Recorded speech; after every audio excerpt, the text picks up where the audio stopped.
Greetings and welcome, Mr. Waddy here. I'm taking a look at page 306, Big Ideas Geometry, section 6.1. I'm going to do some problems for you real quick, going over the homework. So it says, find the indicated measure, explain your reasoning.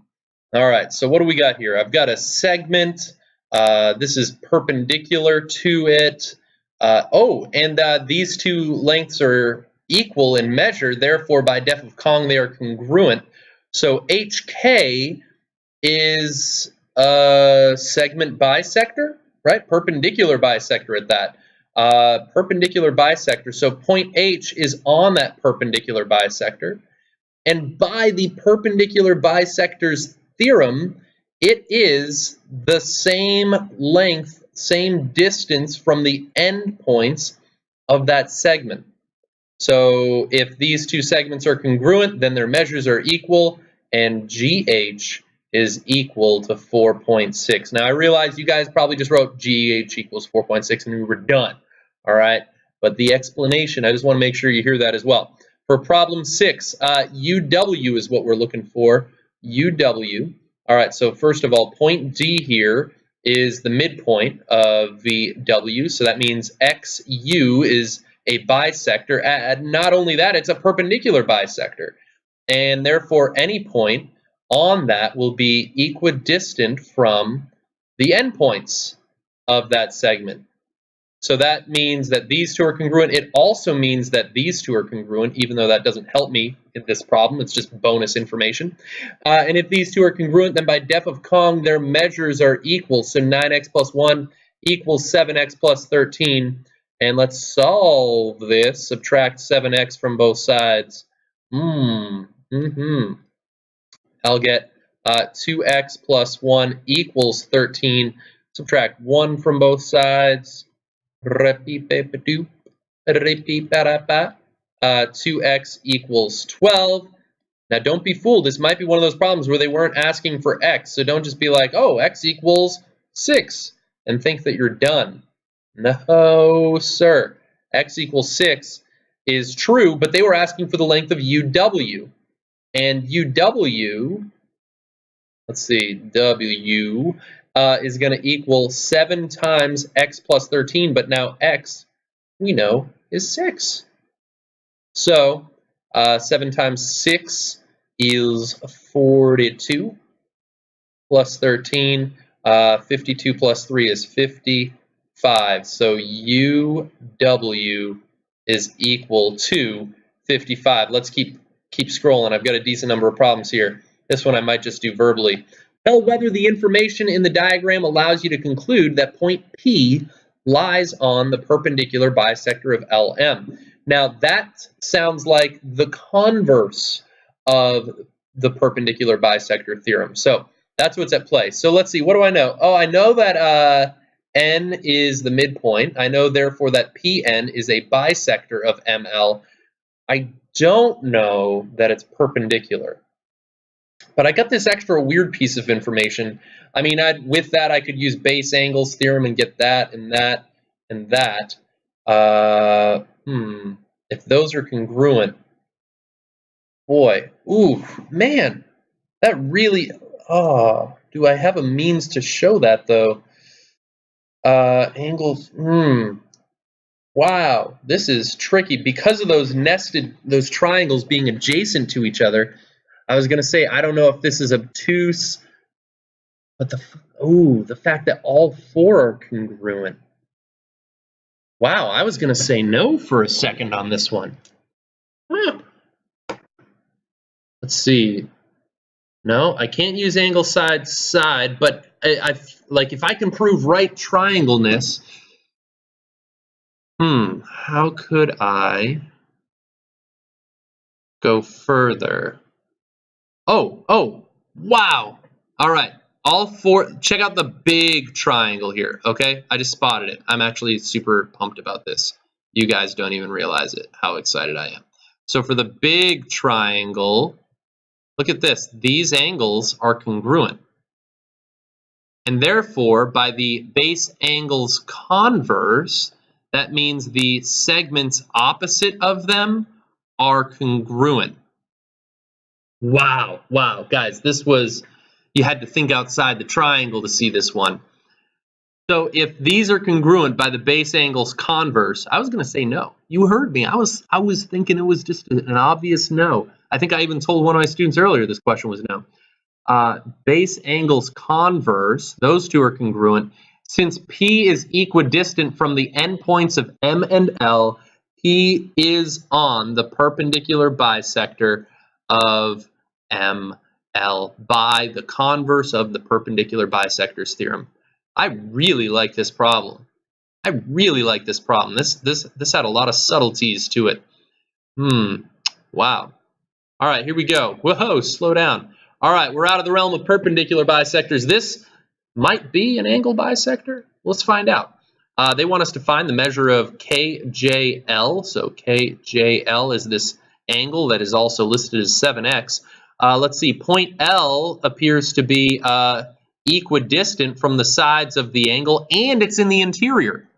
All right, so you measure to a side length or a segment perpendicular to it. That's why it's perpendicular, and those are congruent. So it's equidistant from the sides of the angle. Therefore, L lies on an angle bisector. That means that JL is an angle bisector, and these two angles are congruent by definition of angle bisector. This is all right, that was a use of the converse of the angle bisectors theorem. And now, if those two things are congruent, their measures are equal by def of Kong. Hopefully you're following this logic with me. I'm just super excited about this stuff's coming together. Like, are you guys seeing it? Is like the matrix just like being visible to you now? Like with all of these theorems and proofs and postulates coming together. Let's see, solving. And I'm going to get x equals 4. But they wanted me to know the measure of angle KJL. Measure of angle KJL is going to equal 7x, or 7 times 4.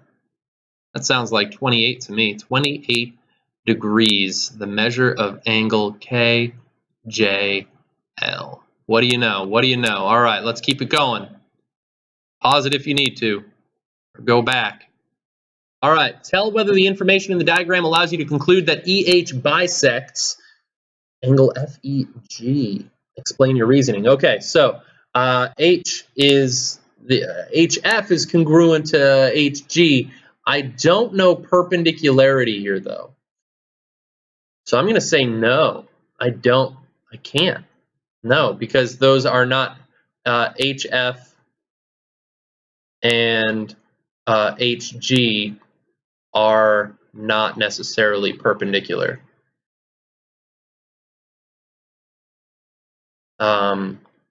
So yeah, so I can't do it. I just can't do it, guys. I'm trying. Let's see. Last problem. This one takes a little bit more work. This one, we're going to use a whole bunch of formulas, so hold on to your hats. Write equation of the perpendicular bisector of the segment with the given endpoints. So, what I'm going to do, perpendicular bisector, let's work towards bisector first. Bisector, that sounds like midpoint. And the midpoint formula is the average of the x's and the average of the y's. Isn't that great? So there's the midpoint formula. For perpendicular, that's going to require me to remember this other fact. Let's see, I'll call it out this way. All right, in which slopes of perpendicular lines are opposite reciprocals. Opposite recips, right? And that's going to need me to use the slope formula. And the slope formula, lowercase m, is equal to y2 minus y1, which is the change in y's over the change in x's. All right, here. That was a good sneeze. That was a good sneeze. You're welcome, friends. Make sure you timestamp that one, add it to the comments. So here we go. So this, let's find the midpoint first. MP is gonna be the average of the x's, so that's 1 plus 7 divided by 2, and the average of the y's, 5 plus negative 1 divided by 2. So my midpoint is going to be the following. 8 divided by 2, which is 4, and 5 minus 1 is 4, divided by 2 is 2. Now, this will be a point, I'll call it x1, y1, and maybe you've already named one of those that. This will be a point that my line, my perpendicular bisector, passes through. So it passes through this point. So this is important, all right? This is important. I also need the slope. So let's find the slope of the line that passes through those points. We'll call it slope 1. So to do that, I'll use this formula. So I'll do y2 minus y1 over x2 minus x1, and I'm going to get the slope is equal to negative 6 over positive 6. Oh, you don't say. The slope is equal to negative 1. And if their slope is negative 1, my slope is going to be an opposite reciprocal of that. Okay? So that means my slope is going to be 1 over 1. Flip it is still 1. All right? And the opposite of negative is positive. So my slope is 1. So now I've got a point and the slope, and I want the equation. Now for the equation here, I'm running out of colors here. The equation of a line, you've got a few ways you can represent that. I'm going to do y equals mx plus b, because I think that's the one you're most familiar with, but it actually takes what I feel is more work. So for y equals mx plus b, I'm going to plug this in for x, I'll plug this in for y, I'll plug this in for m, and I'm going to solve for b. What's b? That's my y-intercept. M was my slope, which I've already got. I just got to find b. So plug it in. So 2 goes in for y equals m, so that's 1. All right, there we go. 4 goes in for x plus b. 2 equals 4 plus b. And subtract 4 from both sides, and I'm going to get b equals, I usually write my y-intercept in red, negative 2. And so combining these two facts, I can write my equation, which will be y equals 1x, you can just write x, minus 2. That is the equation of the perpendicular bisector to that segment. Let's see, just to show that to you graphically real quick, let me pull up the Desmos grapher.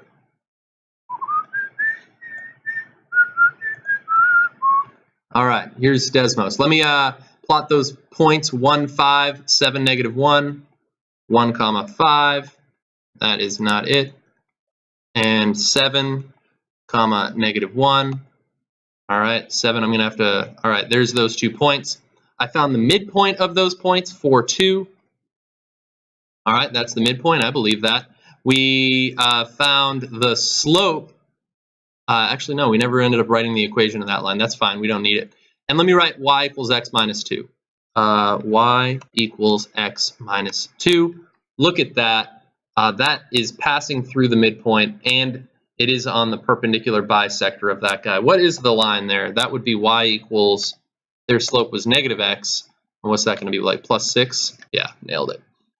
So yeah, so you can see that it's on the perpendicular bisector there. Thing of beauty. All right, thanks for watching, internet friends. Have a great, great day.